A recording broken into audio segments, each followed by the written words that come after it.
And it hits me, oh my gosh, this is that triangle. You know, there's explanation for everything that occurred in the Rendlesham Forest incident that doesn't involve aliens at all. It was completely silent.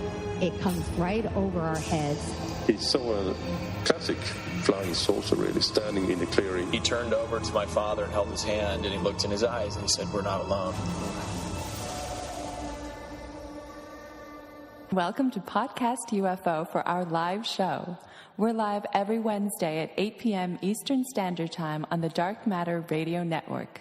Please remember to visit the website podcastufo.com for past episodes, blogs, and forums. During the show, feel free to participate live in our chat room. And don't forget to like us on our very active Facebook page. Hello and welcome to the show. I am Martin Willis, your host. Well, I've always striven or strived, whatever the proper English is, to have unique guests on the show whenever I can. And today our guest is just that. John Glass has a PhD in sociology and currently teaches at Collin College as a professor of sociology. He is a committed advocate of the use of the scientific method to discover and understand the properties of the material and human world. Well, he's been interested in the UFO phenomenon since early childhood, and he's unsure what to think about it other than noting the huge volumes of reports about this phenomenon. I really have no idea what he and I will be talking about and how we're going to approach the subject, but I'm sure it will be an interesting show, so hang in there. He'll be coming up right after the music break. Before we speak to John, however, our astronomy segment is coming up. So, Andy Fleming, what is going on this week? Hiya, Martin. Good to talk to you. This week, we're going to go on our UFO time machine, and we're going to go back to the year 1178 AD, and something I've called Impact Moon. Impact Moon, as in a crater? As in a crater, yes, indeed. No triangle in the crater, though, this time. No, I thought this follows on rather nicely, of course, from last week's podcast and the moon triangle. Yeah. All right. Well, let's hear it. What's going on? This is actually some science here, Martin. So I think people are going to really enjoy this one. Anyway, and perhaps they can help solve it. More importantly. Do you have a pair of binoculars, Martin? Well, I have better than that. I have a pretty nice telescope.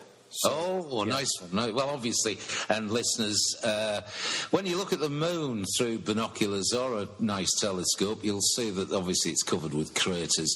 And they've been made over billions of years.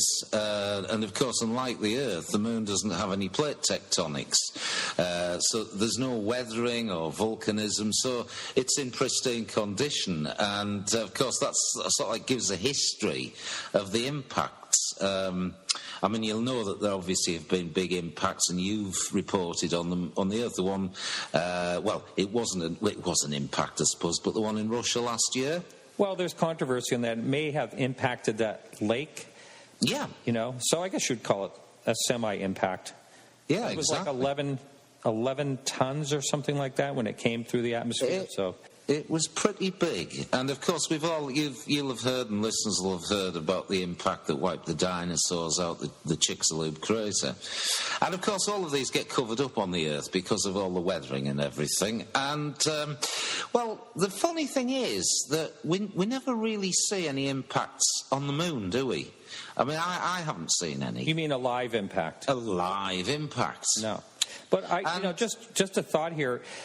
I would assume that the moon actually does protect us from getting hit by some objects. Is that the That's correct, process? Yeah, that's correct. Not like Jupiter, but, you know. Yeah, not as big as Jupiter, but yes, it has that effect. So I've been doing a little bit of research, and I found out that there are some medieval records, well, one in particular, going back to 1178. Now, obviously, for people who know England, people have heard of the town of Canterbury in Kent. There was an abbey there, probably in ruins now, but in 1178 there was a whole staffing of monks, and the chronicler of the time, which was somebody called Gervase, wrote a deposition that he took from from 5 monks. And it was about a very strange spectacle that they think they saw on the lunar surface. I'll just read it out to you verbatim. Sure. And this is what Gervais said. This year, on the 18th of June, when the moon, a slim crescent, first became visible, a marvellous phenomenon was seen by several men who were watching it. Suddenly, the upper horn of the crescent was split in two. From the midpoint of the division, a flaming torch sprang up, spewing out a considerable distance fire, hot coals and sparks. You've got to listen to this in terms of the fact this was in medieval, Middle Age times, and these were the analogies that they drew. The body of the moon, which was below, writhed like a wounded snake. This happened a dozen times or more. When the moon returned to normal, the whole crescent took on a blackish appearance. When you go back, you hear of all these stories that are quite spectacular. It sounds like this one is really turning into one. Something was going on, though, obviously. Something was happening, yeah, definitely. They saw something, and way back in 1976, an astronomer from New York called Jack Hartung investigated in a science journal called Meteoritics. He developed a hypothesis that what we've just talked about was in fact a meteor impacting. And obviously Gervais's account at the time, if true, is pretty much unique, as there's no other account of such a large lunar impact. It should have created an event, should have created a crater about 10 kilometres in diameter. It should also have long ejector rays. So, of course, to prove any sort of hypothesis, you've got to start looking around for the evidence. And they did find a crater in the form of a crater that they already knew and had named, called Giordano Bruno. One thought comes to mind is, how would they possibly date a crater on the moon? Because, there's no atmospheric things to wear anything down, and everything was just like fresh and pristine there, isn't it? Absolutely, absolutely. The only way they can... Well, there are two main ways, through radiometric dating, and I think to do that they've got to have a spacecraft on the ground, something like Apollo or one of the unmanned ones. As far as I know, this crater, Giordano Bruno, has never ever been explored by a robotic mission or a manned mission. So the only other way, if it's not isometric dating, I think it's called, the only other way they can do it is to look at the sub-craters within the main crater itself. If the crater happened very, very recently, as in a couple of hundred years ago, there won't be any other smaller craters within the crater. Has any astronomer ever discovered a new crater inside, say, another crater or anywhere on the moon? Yes, it happens. Well, as far as I know, it happens all the time. The usual dating suggested that, as I say, it was pretty recent. They've since done some more dating, more analysis visually, and they've found that it's between centuries and 10 million years old. That's about as how approximate they can be. It's like, what's a few billion stars in a cosmos of billions of billions? But there are objections to Mr. Hartung's hypothesis, the original astronomer. The Earth should have been showered by secondary meteorites from this in a fantastic firework display. When a comet or an asteroid or a big meteorite hits something like the moon, it throws ejecta up into space, and some of that should have hit the Earth's atmosphere and would have had a wonderful meteor shower. We didn't, apparently. There's nothing in any of the European, Chinese or Arab records to show that. And in 2008, a high-resolution image estimated it formed about 1 million years ago. But the case isn't completely solved. They'll only solve it when they do an age dating of the impact melt rocks, and of course that will be the next generation of lunar explorers. There is another hypothesis that what the monks saw in 1178 was in fact a meteor exploding in the Earth's own atmosphere, Martin, but there's definitely no doubt they did see something. Right. Well, thank you very much, Andy, and we'll be talking to you next week. Look forward to it, Martin. Okay, hold on for a moment. We'll be right back with John Glass. And make sure you live listeners sign up on our chat room right now. It's on the sidebar of podcastufo.com. Stay with us. We'll be right back.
Well, it's a nice mellow tune. It should make for a nice mellow interview with John Glass. How you doing, John? Good, thank you, Martin. Thanks for joining us. And you have a PhD, and can you just kind of go into your line of study, and then we'll get into how you and I connected, and talk about your ideas on more or less a healthy skepticism to exploring the UFO phenomenon. Sure, sounds good. Well, I have a doctorate in sociology from the University of North Texas. I earned that in 1995, and when I was an undergraduate, I also studied sociology. I went to school in a small liberal arts college out in California. And then I've worked in the area of substance abuse counseling, grant writing. I worked in the field of domestic violence for a while, and then for the past 20 years or so, I've taught sociology part-time, and then just recently I started teaching full-time, and I've been in my present position for a little over 8 years. I see. So, Now, you and I connected. You were actually listening to another, you were listening to Open Minds Radio, and you heard myself interviewed, and when I was talking about the debate I had with Dr. Seth Shostak from SETI, and that's how you and I connected.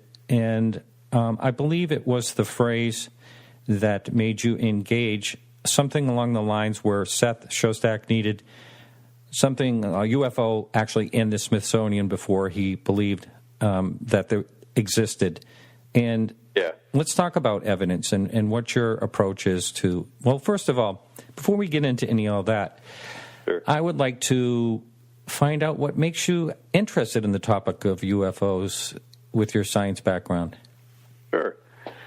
Well, I think ever since I was a kid, ironically, I always kind of liked the mysterious things because I thought that kind of day-to-day life was too rational and sort of too scientific to begin with. So I always enjoyed hearing about, monsters and UFOs and kind of all the unusual, unknown things. And I remember as a kid, one of the reasons I was interested in eventually becoming, studying science, and obviously in my context it's behavioral science, but I used to love to watch those. And I grew up in Ohio, and we had monster movies on the afternoon, and it seems like there would always be some kind of mad scientist in a lab, and he was, twiddling dials or something. Or I remember a great movie that came out in the 1960s called, I think it was called A Crack in the World. And I don't know, I was always fascinated by scientists and how they would kind of come up with these really cool ideas to try to change things or to try to, use scientific knowledge to alter something. And then, just kind of throughout my adolescence, those things always interested me. I guess I just was never satisfied with the generic explanations for things.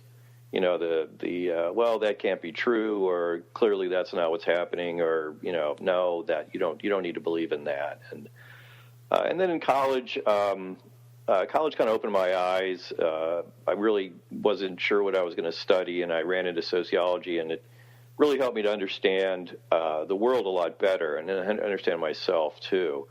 And along the way, some colleagues or some friends of mine and I, we just became more and more interested in, I don't know what to call it, paranormal or, the unexplained, those kinds of things. Not that we had any explanations, but we just thought that it was all pretty cool and pretty interesting. And then since I've gone through graduate school and really learned about the scientific methods, I've come to appreciate the fact that through the application of the scientific method, we really can find out with fairly high degree of confidence and precision what's going on and why things happen, and then obviously utilize that knowledge to make things better. And that's my orientation from a behavioral standpoint, is to try to understand human behavior and then, if possible, design social organizations or social systems or social groups that will function better or more efficiently or have better outcomes, those kinds of things. So. It kind of reminds me, my son and I talk quite a bit about the UFO phenomenon. He's more or less a skeptic, and about, the whole paranormal thing, but he kind of says something along the lines of what you're saying, more or less that if this is all there is, that we know, then it's kind of boring. Yeah, saying, right. Yeah. I would hope that there was something. And, one of the things you said, people do see ghosts, people do see UFOs, and you know what? There's an answer for every single one. Somehow there's some type of answer. And, I believe that's 100% true. There is an answer, and we, as far as the UFOs go, we really don't have that answer. And, right. But to make the proclamation that we know that they're extraterrestrials is just as bad as a skeptic saying that they don't exist at all, and what would you consider? What do you think a UFO is? All these people that are reporting what they're seeing, like 30,000 a year reported, and they think that's only 10%. Sure. Well, let me approach it this way. I want to go back to the comment you made about being skeptical, and my understanding is that anybody who utilizes a scientific method, which really is, people talk about science, but really science is a series of methods that are used, which basically people have agreed upon that if you follow this procedure, you do this protocol, you do X, Y, or Z, you can wind up with a particular result that can be replicated and other people can check it out. So it's sort of a democratic process where you're able to really verify the findings that you have and feel fairly confident that what you've discovered or what you've uncovered is something that's reliable. And so the skeptical part is, I think every scientist is always skeptical. We're even skeptical of our own findings because we're familiar with the limitations of any research methodology. There's always going to be some kind of limitation. Mm-hmm. So having said that, I think it's important to never kind of lose that sense of skepticism. Now, I think it can be taken to extreme where you make proclamations, these things don't exist, or clearly that's wrong, or something like that. I don't go that far because I don't know. I don't. I think it's sort of arrogant for any human being to think that they've figured out the universe. It's right. It just seems like a little. At the same time, I think one of the things that is important to understand is that knowledge, any knowledge, and in particular scientific knowledge or knowledge that's generated through the scientific method, is conditional. And it's conditional upon what's available to us, the different tools or mechanisms that we have to make contact with the world. So obviously as technology has changed and allowed us to do, look farther into space or look deeper into atomic particles or something like that, then we get new knowledge. And so it's conditional based upon our current level of ability to explore and investigate. And then it's also conditional because we know that there's not everything to be known. So depending upon new technological advances, we might get new knowledge. Depending upon new discoveries or kind of putting these things together we hadn't thought of before, we generate new knowledge. So it's never, in my opinion, it's never fact. It's never this is the way it is and this is the way it will always be. So having said that, what do I think UFOs are? I don't know. If I step out of my kind of scientist shell or whatever, my belief system is, I'd love to believe that they're extraterrestrial. I think that'd be really cool. I'd love to believe in Bigfoot and everything else too. I think that'd be really cool. But at the same time, I know that in order for me to really believe in them in a sense, as I believe in a table that exists in front of me or something like that, I need to have proof. So one of the things that I tell my students is when we utilize the scientific method, we rely on empiricism, which is basically the collection of data with one or more of our five senses. So the more data you can collect with one or more of those five senses, the better data you have and the more reliable your findings are going to be.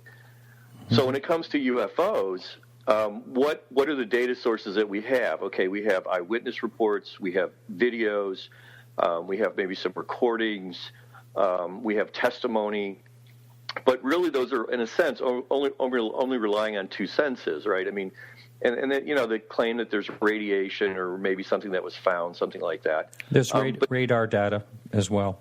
Radar data, too. All of that, though, I would say would fall under the, in terms of senses, would fall in the sense of sight. Because what a radar does is allows us, in a sense, to see things that we normally wouldn't be able to see. So is in my mind, is that sufficient to conclude that there's, something, clearly it's insufficient evidence to conclude there's something extraterrestrial. Is there evidence to conclude there's something there? Yeah, probably so.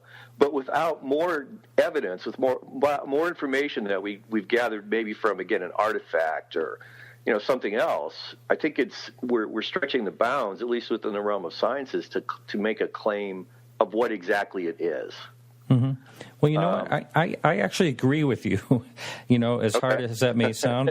No. I think that, a lot of people just make the total assumption. By the way, anyone listening live on the Dark Matter Radio Network, please jump right on over to podcastufo.com and get in the chat room if you would like to pose some questions or interact.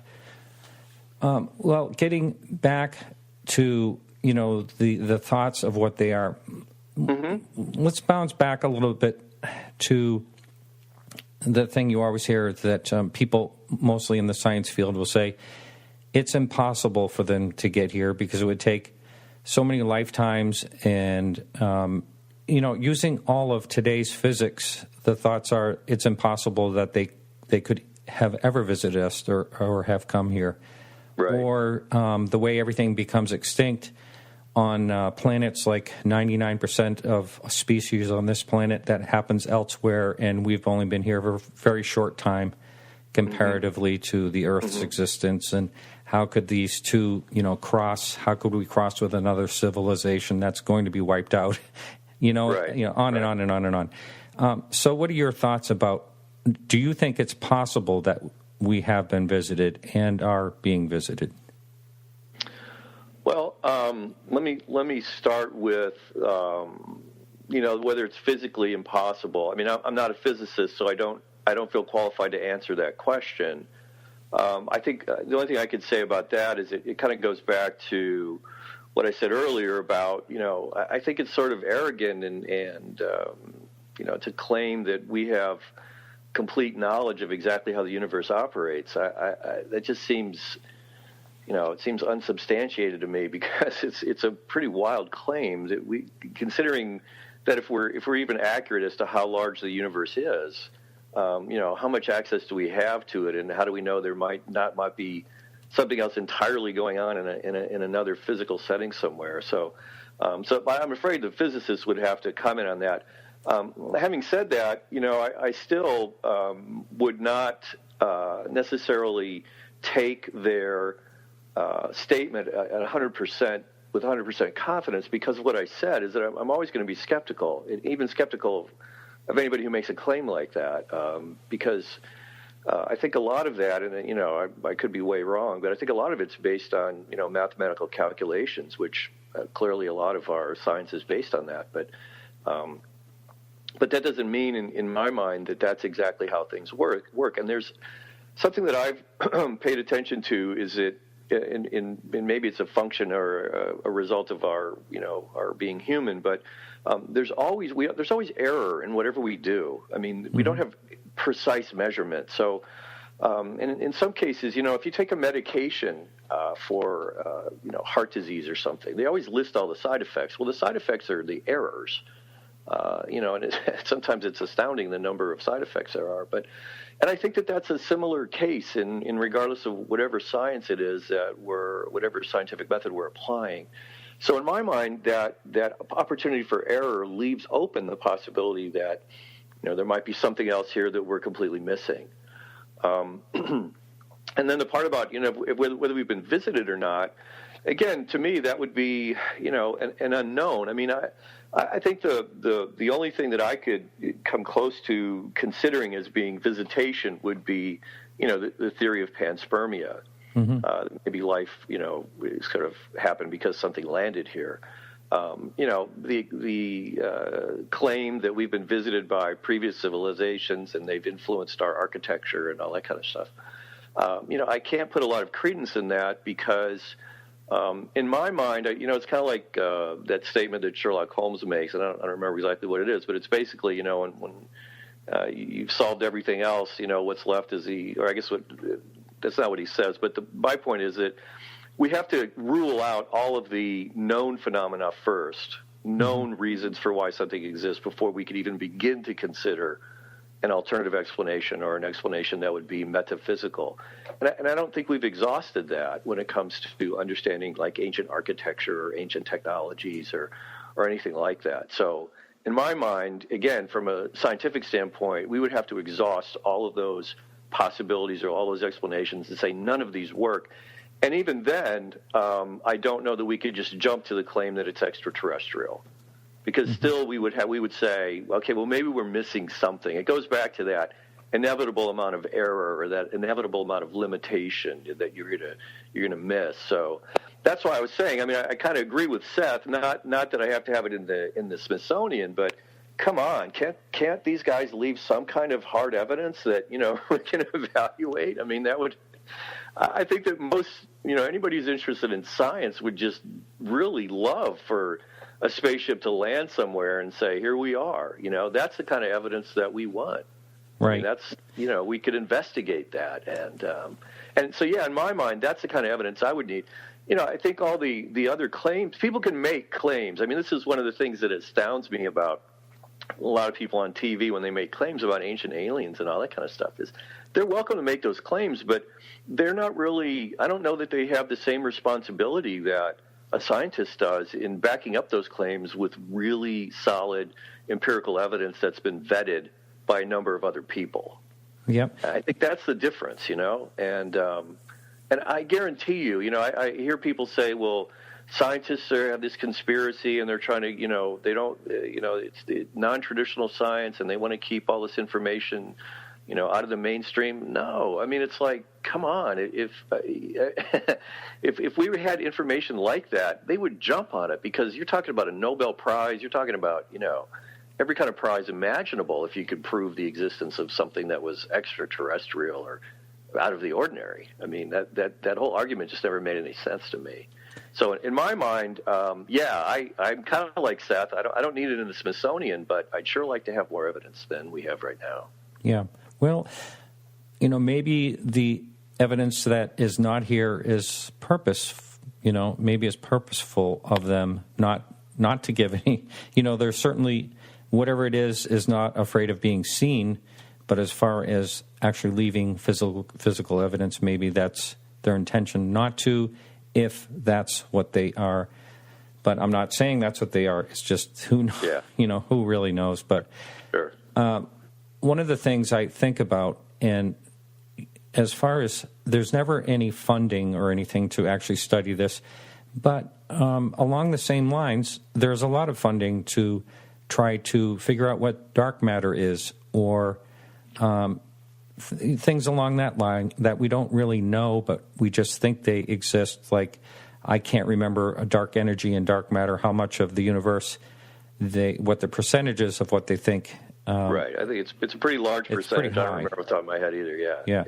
But what do you think about that, about all these claims from scientists about dark matter, because they see what's happening with the gravity that doesn't make sense and things like that? Right.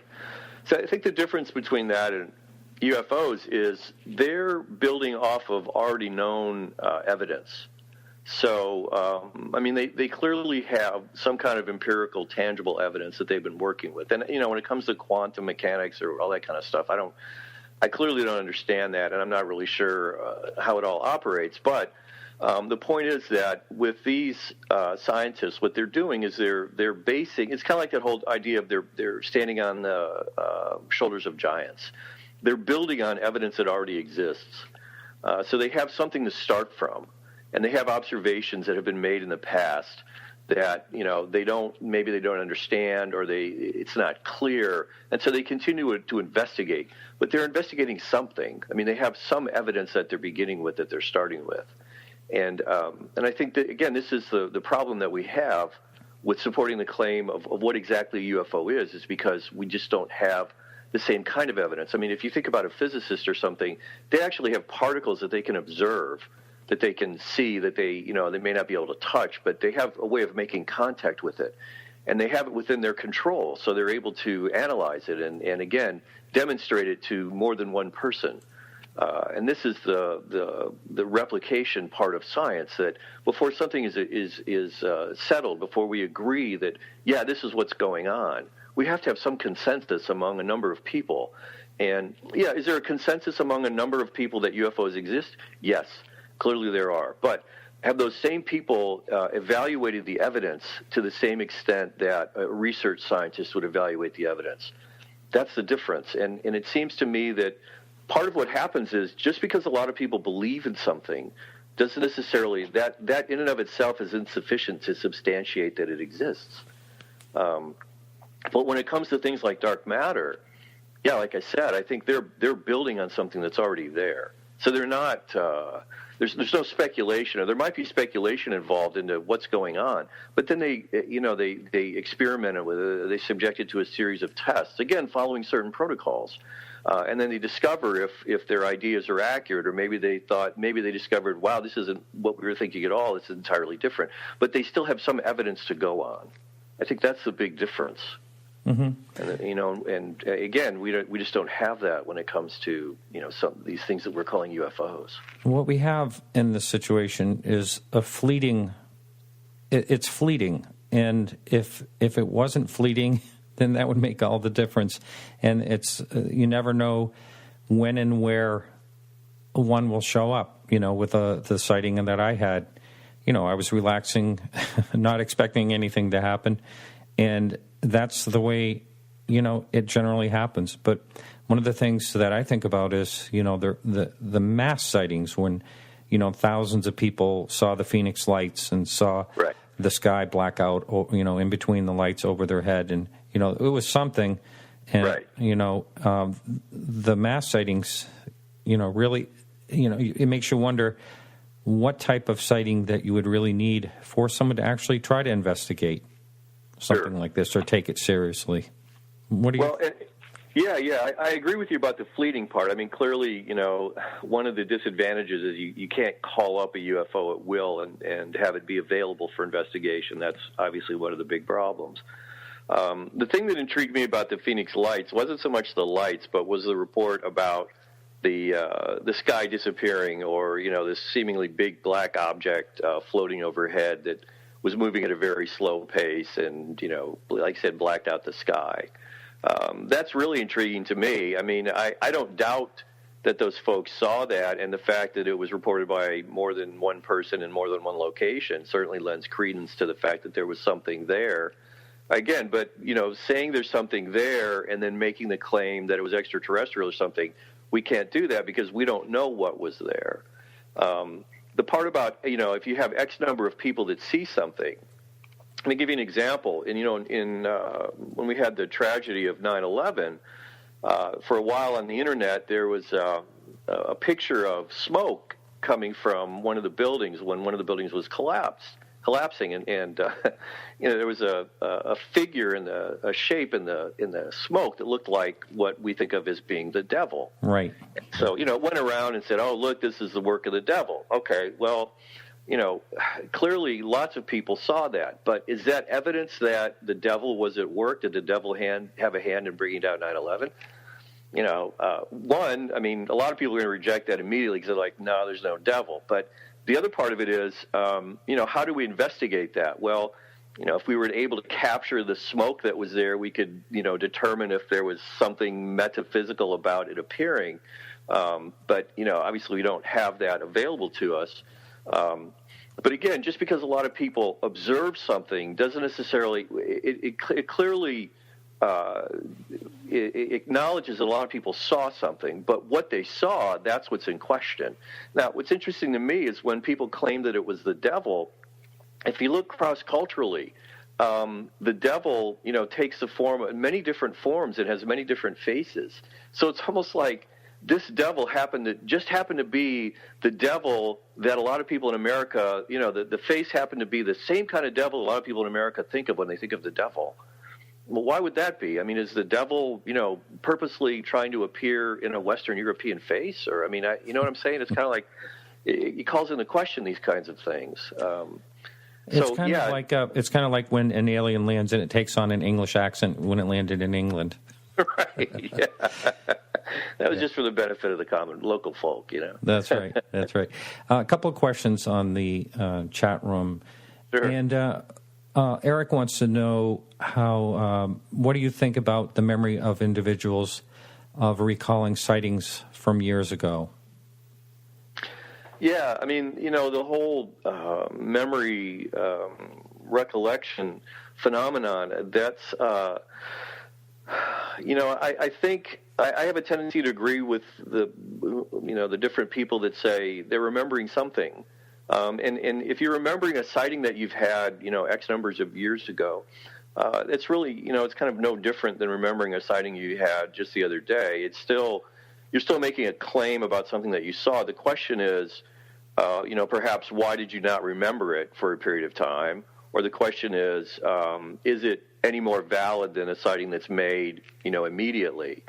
And again, I think that regardless of when the sighting was made, it falls into the camp that, okay, you saw something, but what exactly was it that you saw? We don't know. That's kind of the way that I would respond to that. Again, what evidence do you have other than you saw something? Mm-hmm. Do you have more evidence than that? If you don't, then that just goes into the I saw something, I'm not sure what it was file. Okay. Excuse me, we have another question here, and it's, why do you think people so strongly want to believe that we are being visited, as a sociologist, that is? Yeah, I don't know. I'm not a psychologist, and I don't subscribe to, these theories that we have these deep needs for meaning or something like that. As a sociologist, I look at, kind of what's, in this case, what's in the public narrative, like what's available for people to know about and think about and believe in. And I think some of it has to do with popularity. Some of it might have to do with the conditions that give rise to people kind of finding maybe life routine and drab and those kinds of things. And so something out of the ordinary sparks their sense of creativity or wonder or something like that. So to me, it's more of a social phenomenon. I don't subscribe to the whole, we have this deep-seated need to find meaning in the universe, or that, humans need to have some sense of something greater than themselves. I think those ideas are social in nature as well, that we're led to believe that we have to have these deep-seated, it's human nature to have these deep-seated desires to know these things. Where, you think about the popularity of different movies. I mean, I don't know. I don't have any evidence for this, but I'd be curious to see if more people today believe in vampires and werewolves than they did 20 years ago, right? Because just think about it. I mean, every show on TV now is about a vampire, or, there's all these teen books that came out about vampires. So, I mean, if I would have known about that, I would have done a survey, 10 years ago. How much do you believe in this? And then now to see if there's any difference. But I think that plays a big role. And, certainly with UFOs, I remember as a kid, my mom telling me about things that she saw that she couldn't explain. And that really piqued my interest. So I think there's a lot of that goes on. And clearly people are seeing something, So I think to me it's more about just, what floats around in the social world and what topics are available for people to talk about and how much interest does it generate. And, it's kind of like similar to I have my students periodically ask me about whether I really think there's a global conspiracy, of, these elites getting together like the Illuminati or something like that, or the New World Order. And the source that I go to, there's another sociologist, his name is Bill Domhoff, and he's been studying power and power structure and wealth in the United States for almost 50 years. And he bases his conclusions, his findings on research. And he says, look, I don't find evidence for this. Yes, there's a lot of connections. There's a lot of people that know each other, but the extent to which these elites get together and kind of plan the future of America, he doesn't find the evidence for that. So I think, but, nevertheless, this is a very popular topic, and it's, you can search on the internet for this, put a New World Order or Illuminati, and you'll get thousands of hits, and people believe a lot of stuff that's on the internet. So to me, it's more about kind of the social stuff, the stories that we tell each other or what's in the media, that kind of thing. Mm-hmm. Yeah. I definitely think the, internet has certainly changed the views of a lot of people. Because it's a good example with myself. After I had the studying that I did, I started to do some research online, and I found some things that were fascinating and probably accurate, and some things that were totally, bizarre that I had to set aside. And so I do think that people can buy into a lot more, because information's there, whether it's right or wrong information. Right, is, right. Really up to them to really look into or not.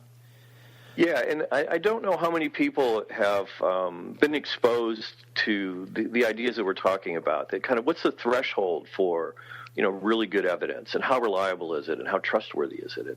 And the thing about the internet is you can put any claim you want out there, and there's no accountability, there's no possibility to challenge it other than just say that's wrong. So I consistently tell people, look at the research, find people that you trust. Don't just go to a website. I mean, you can Google anything, but just because it's on Google doesn't mean that it's reliable or that it's valuable, that it's trustworthy.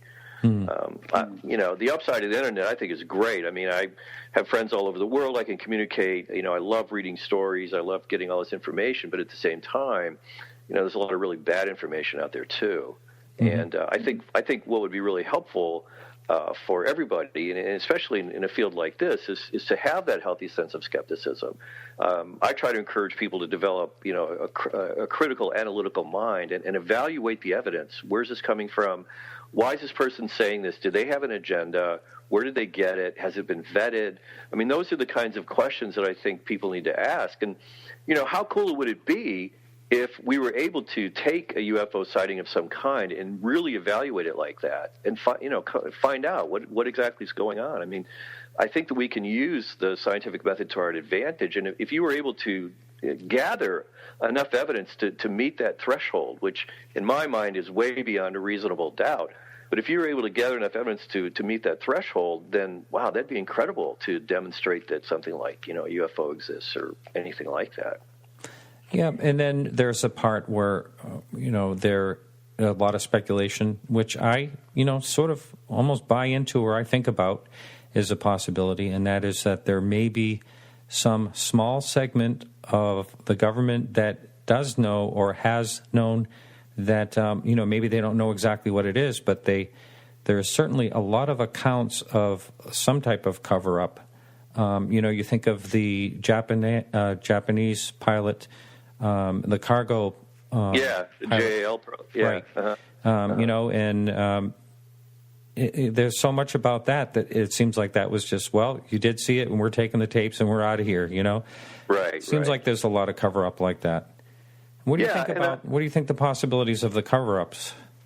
Well, I think we have a fair amount of evidence that we know that the government does lie. I mean, Mm-hmm. you know, if you think like in the Vietnam War, the Gulf of Tonkin incident didn't happen, but that was one of the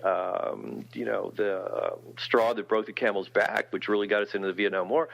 9/11. I remember hearing, when the towers collapsed and all of the materials in the air, and the local authorities were saying that the air is fine, it's okay. And then it came out a couple of years later, well, the air wasn't fine, and they knew at the time that it wasn't fine, but they didn't tell people that because they didn't want people to panic. Mm-hmm. And there's all kinds of, who was it? This most recent NSA guy, James Clapper, and he was testifying before Congress, and one of the Congress people, I don't remember you know what I'm saying? Ask him flat out, are you collecting data? Well, and he gave some answer, and then he later basically said, well, that wasn't really true. Well, you're under, oath at Congress, and you're basically and nothing lying. happens. Yes. Yeah, nothing happens, right? So yeah, I mean, I think it's pretty clear that, how much can we trust the government? I don't know. I think it's, like with them, I have a real healthy skepticism when they tell me things, because I have evidence that they haven't been truthful in the past. And that's pretty clear evidence that you can obtain. And the same thing, I mean, I certainly have heard all the reports about a lot of things that go missing, or that, people say, don't tell anybody about this. I don't know why they're telling them not to say something about it, but I think there's clearly enough evidence of people and having, documentation that, that they weren't supposed to say anything, somebody having told them that. But as to why they did it, again, that's what's unknown. And is there a government conspiracy? I think the government keeps a lot of secrets. I think that's, whatever, part of their job.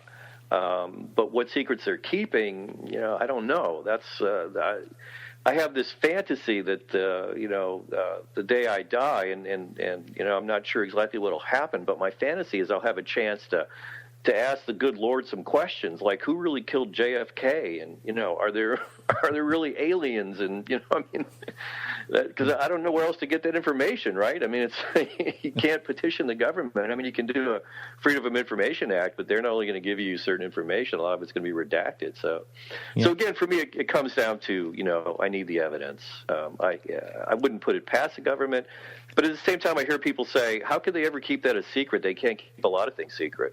But at the same time, they do keep a lot of things secret. Oh, yeah. We know, right? I mean, look what Edward Snowden, released a lot of things that they were keeping secret. Mm-hmm. So, yeah, and it keeps coming up that he's hiding. He's coming forth with the UFO stuff, which is, I don't think that's going to happen. One of the questions on the message board is, do you think the government is sitting on UFO information? Yes or no? I don't know that I could be unequivocal, either yes or no. Again, I would have to put that into the I don't know category. Well, let's just say someone gave you $100 to bet. If you were going to bet no or yes, which would you bet? I'm really putting you on the spot. That's okay. I would have to bet no. Okay. Yeah. All because right. I would rather err on the side of caution. I see. What I'm saying? Because I don't like to make claims that I'm not confident about. I don't like to make claims or even suggest something that I really don't have evidence for. So I would much rather say no and be wrong than say yes and be wrong. Well, then this will lead me to asking this question. So what do you think happened at Roswell? Any guesses there? Have you looked into Roswell? Oh, yeah, a lot, right? I mean, I think it's fascinating. I certainly, that's one of those ones that, okay, the evidence that I've seen, and granted, I don't have any special access, and I'm sure there's a lot of people that have better evidence than I do. I certainly don't believe it was a weather balloon. I mean, I think that the initial reports about it being something, the flying saucer, I understand why they called it that, but I think there was something there that I certainly don't believe was a weather balloon. I'm not sure what it was, but I don't believe the government story. I think that's pretty far-fetched, and I think that that's been pretty well established by a lot of other people. And mainly because I think at the time, the initial report, I think it was made out of sheer innocence, right? Mm-hmm. The guy, hey, that's what happened. Let's report it. UFOs are going around. And so I have a much, much greater tendency to believe the initial report than the government coming out later and saying, oh, no, that was wrong. That was wrong. That's about all I can say. I mean, would I love for there to be aliens hidden away at Wright-Patterson? Yeah, that'd be really cool, But again, I need to see them. Well, the fact that I think it's rather humorous that the Air Force comes forward and says that, oh, those weren't aliens; those were crash test dummies. Right. For parachuting. When those, high altitude. Yes, and those hadn't even come out till I think it was 5 years later or something like that. Yeah, right. I mean, that was a bold lie right there. Absolutely. Yeah. That's one of those ones I'm talking about. They say something, and then you find out documentation that clearly demonstrates that they weren't telling you the truth. That to me is evidence that the government doesn't tell us what's going on. Right. So what's really happening, we don't know, but at least we know that they're not being truthful with us. And with your background, what would you think if let's just say you controlled the United States government, it was in your lap, and you had a curiosity about UFOs and you wanted to find out if there is really something, about it that is true, or if it's known in the government, or what would you do to explore it? What would your ideas be to explore the whole issue? Yeah, I mean, my knowledge of the federal government is limited. I mean, I know they have scads of departments. I guess what I'm trying to get at. So I don't know the exact department I would go to. I'd probably go to the military first and ask them questions and ask for. I would love to see all the files that people have asked for that have been redacted for all kinds of things, not just UFO, but. I think that would probably be the place I would start. I mean, I'm fairly confident that they have a lot of information about a lot of things that we don't know about. But yeah, I would probably start with the military because I would suspect that they would be the ones that would have been charged with, if something did happen, and the whole thing about reverse engineering. I mean, I know that the government.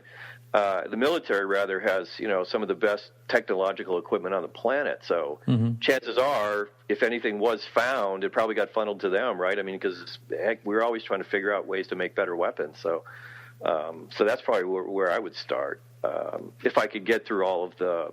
If you kind of saying I had a magic wand and I could, get people to tell me what was really going on. Yeah. But how would you approach, say, if you wanted to take this seriously? As a scientist, how would you approach trying to, look at a sighting and research it? How would you approach that? Well, the first thing, I mean, going back to Seth's comment, if we had some really tangible physical evidence, that's the main thing.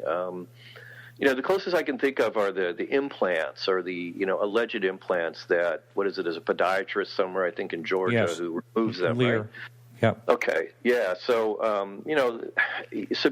know this has been subjected to different kinds of tests, and occasionally they come up and say, well, we're not sure what it is. Okay, well, that's interesting. We don't know what it is, and clearly the research scientists don't know what it is. Does that mean it's extraterrestrial? No, it just means we don't know what it is. So for me, and again, this goes back to your point about how fleeting it is, if there was some way we could get that kind of evidence, I'll give you another example. I also like Bigfoot stuff. I think that's really interesting. And, these people who claim that they say that some Bigfoots are habituated, meaning that they can, feed them. And, it's kind of like a pet where you leave some food out and it comes up and you have some kind of interaction with them. Okay, well, why don't you grab their hair, or why don't you, well, we don't want to do that because we don't want to disturb their lifestyle. Okay, to me, that's just saying, I don't have any evidence. Okay, then why are you even talking about it? But that's the kind of stuff that in my mind, again, would be sort of incontrovertible if we clearly, like the metal that allegedly was at Roswell that you could crumple up and let go and return to shape. That would be something I'd ask if I was, if I was in that position of the government. What happened to that? Where'd it go? Let me see it. Right. I want to show it to some of my scientist friends and see what they think about it. Oh, we would all love to get our hands on that stuff. Right? Yeah. One more question, and we're just about out of time here already. Sure. One more question on the message board, and that is, what do you think about recall under hypnosis? I think that's, again, one of those things that I don't think it's very well understood. I think there are claims made about it being an accurate reflection or an accurate recollection of something that happened. But one more time, unless we have something external to the individual to verify the account, then we can't go beyond saying this is what the individual saw, this is what the individual experienced. But how do we account for that experience? If we don't have the very thing that the person saw and we can't evaluate that, then we have to just default to, well, that's what they saw. We don't know why they saw it. We can't explain it. So it goes back to what we were saying earlier. I wouldn't give it any more credence than I would somebody making a report while they're not under hypnosis. It's not like hypnosis has some special ability to make contact with the external environment that regular experience doesn't have. And again, as to what accounts for those experiences is something that I think is not fully understood. And I don't even know that psychiatrists or psychoanalysts or whomever would be able to fully understand that. But to me, it's one more time. It's unfortunately in that insufficient evidence box. That makes sense? Yeah. And we always talk a lot in this field about disclosure. If you think the government did know, I personally don't think they would ever disclose it. But what do you think about that? Yeah, I don't think they would either. Yeah. I think it would take an Edward Snowden or somebody like that to do that. And again, if somebody not just released documents, but if they were able to get their hand on something that the government may or may not have, and bring that would be really cool. But yeah, I don't see any reason. I think the government only releases information either unexpectedly, through leaks, or if their back is really against the wall, and then they're going to try to prevaricate and just release different, kind of the minimal amount of information possible. So I don't have a lot of faith in that either. Yeah. Okay. Well, we're just about ready to wrap it up, but one more question. Sure. If someone out there is, we had a couple of nice comments on the chat board. If someone's out there and they actually want to communicate with you about this topic, is that a possibility? Sure. Absolutely. Yeah, I'd be happy to. And how would they go about finding you? My email address is just John E. Glass, all lowercase, at yahoo.com. All right. Well, hey, John, thank you so much for coming on the show. I really enjoyed it. It was great. And thanks, Martin. I did too. And it's always good to have someone outside of the field, give their opinions. It's always fascinating to me. And sure thing. Yeah. All right. So thanks a lot. And, okay, you bet. All right. So that's it for the show today. If you missed any part of the show, you can catch it as a podcast and a whole bunch of other free podcasts on our website, which is podcastufo.com. You can also check out our links to stories in our show notes, as well as joining the conversation in our forums. Well, I want to give a quick shout-out to a fan named Donna. It's the most bizarre thing. I couldn't believe it. We started... she found me on Facebook. She found me through the podcast website as well. She is into UFOs big time. And turns out we were born in the exact same hour in the exact same town. We're both born in Boston at the same exact time in the same hour. And I think that is really bizarre. And we were abducted at the same time, too. I'm just kidding. Anyway, maybe separated twins? I'm not sure. But I want to thank everyone for helping out with the show today. Keith Rowland, the producer for Dark Matter Radio Network. Andy Fleming for the Astronomy News. Carrie Lloyd Whitehouse for the music. Peggy Shunning for managing our Facebook page. And remember to like us on Facebook for all the latest news.